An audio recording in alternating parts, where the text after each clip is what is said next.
Understand. Today we will start chapter 13 Organism and Population. बस जिस environment में हम रहते हैं, जिस सराउंडिंग इन्वायरमेंट में हम जहाँ पर भी रहते हैं, कम्युनिटी में रहते हैं, जिस समाज में रहते हैं, वो हमें किसी न किसी तरीके से प्रभावित करता है। जिस प्रकार हम जेनेटिकली अपने मदर फादर से इफेक्टेड रहते हैं, प्रभावित रहते हैं, उसी प्रकार हम समाज इन्वायरमेंट जो हमारा सराउंडिंग इन्वायरमेंट है उससे भी हम कहीं ना कहीं प्रभावित होते हैं। जैसे कि इकोलॉजी है। Ecology is the branch of science that deals with the relationship between the organism and the environment. There are different levels of organism. जिस हम समाज में रहते हैं तो हमारा सबसे एक दूसरे रिलेशन रहता है, हमारी कम्युनिटी समुदाय का एक निर्माण होता है। First point, organism each individual of the species, मतलब प्रत्येक ऑर्गेनिज्म की एक पर्टिकुलर स्पीसीज रहती है। Population, it is defined as a group of organism that can be interbreed. Third, communities different population combine to form community. जिस प्रकार हम लोग जब एक साथ रहने लगते हैं तो एक कम्युनिटी समूह का निर्माण हो जाता है। Biomass large unit of flora and fauna in a specific climate zone. अब देखो हमारा क्या है लेवल ऑफ, और हमारा डेवलपमेंट होता है कैसे होता है। एटम्स, मॉलिक्यूल्स, ऑर्गेनल्स से सेल बनती हैं, फिर सेल से बनते हैं tissue, and tissue join together that make the organ system, and then finally organism. अब आता है मेजर एबायोटिक फैक्टर। अब देखो दो फैक्टर्स हो रहते हैं, बायोटिक एंड एबायोटिक।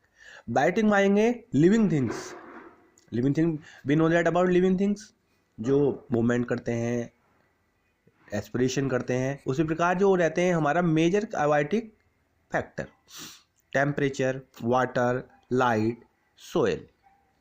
अब क्या है कि ये भी हमें जो मेजर एबायोटिक फैक्टर है ये भी हमें कहीं ना कहीं प्रभावित करते हैं। जैसे टेम्परेचर, जब बात होती है टेम्परेचर की, temperature is the most important ecological relevant environment factor.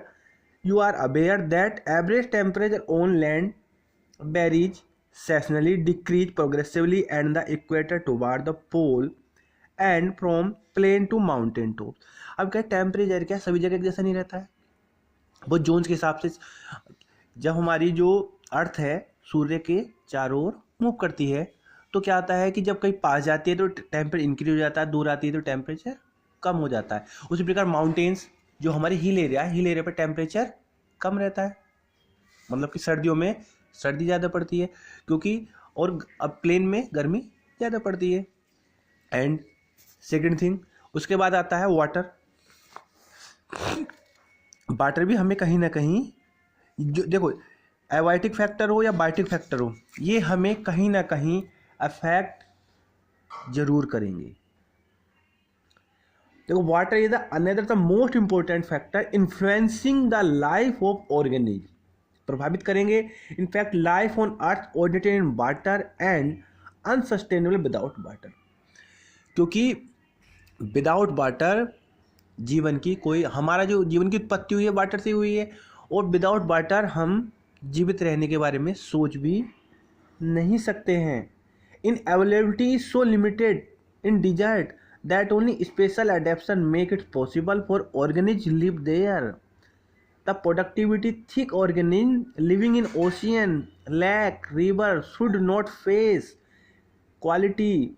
मतलब कि क्या वाटर क्या है कि अगर सपोज दैट हमारे यहाँ पर वाटर की पीएच में चेंजेज आ जाए तो क्या है वह पानी पीने योग्य रहेगा? नहीं रहेगा ना।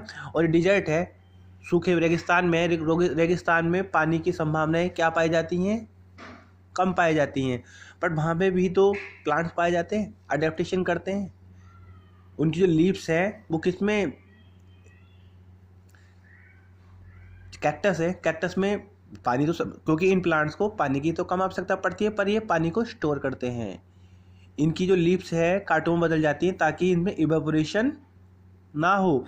एंड इसके बाद आती है लाइट। देखो लाइट भी एक बहुत बड़ा फैक्टर है, लाइट भी हमें कहीं ना कहीं प्रभावित करती है।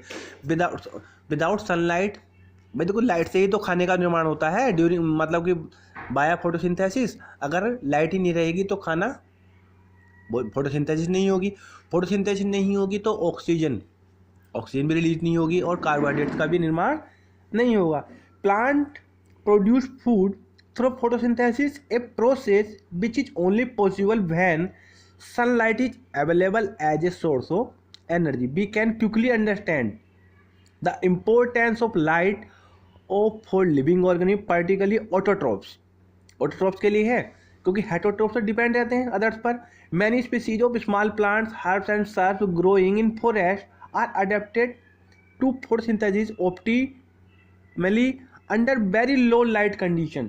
बट क्या है, कुछ झाड़ियाँ वगैरह रहती हैं, ये क्या है, कम लाइट पे भी अपने आप को अडेप्ट कर सकती हैं, because they are constantly over hoarded by tail. Many plants are also dependent on sunlight to meet their photoperiodic requirement for flowering. For many animals too light important in use the diurnal seasonal variation in light intensity and duration. मतलब कि light की intensity भी हमें कहीं ना कहीं changes होती रहती हैं। अब उसके बाद आता है next point, soil. The nature and properties of soil in different place very. अब क्या है कि जिस प्रकार एक प्लेस से दूसरे प्लेस पे जाने पर इन्वायरमेंट चेंज हो जाता है, उसी प्रकार प्लेस टू प्लेस जाने पर सोइल में की क्वालिटीज में चेंजेस आ जाता है, वेरी हो जाती हैं। It is dependent on the climate and weathering process where soil is transported and how soil development occurred. Various characteristics of soil such as soil composition, grain size and soils. क्योंकि जो मिट्टी से ही क्या होता है, प्लांट्स को क्या मिलते हैं, मिनरल्स मिलते हैं, खाना मिलता है। And these characteristics along with the parameters such as pH, mineral composition and topography determine the large extent vegetation in any area. This is turn decides the type of animals that can be supported.